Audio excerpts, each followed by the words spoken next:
इतक्या वेगवेगळ्या समस्या असतात. आता हरवलेल्या माणसांचा विषय असो, अनाथ लोकांचा विषय असो.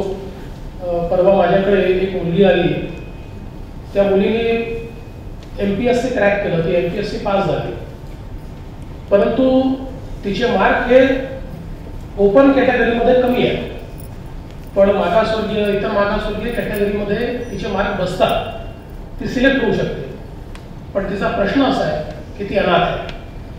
अनाथ असल्यामुळे जात कुठली लावायची हा तिच्यासमोर प्रश्न आहे, आणि त्यामुळे ती त्याकडे सिलेक्ट होऊ शकत नाही.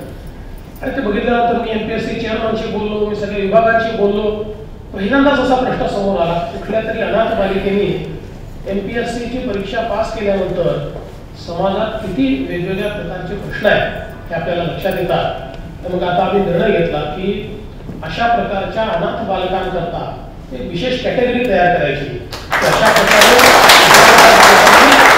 एखादी परीक्षा पास केल्यानंतर त्यांची जात अर्थातच अनाथ आहेत म्हणजे माहिती नाही आहे, म्हणजे कोणा माहिती नाही आहे, अशांना देखील ही संधी मिळाली पाहिजे.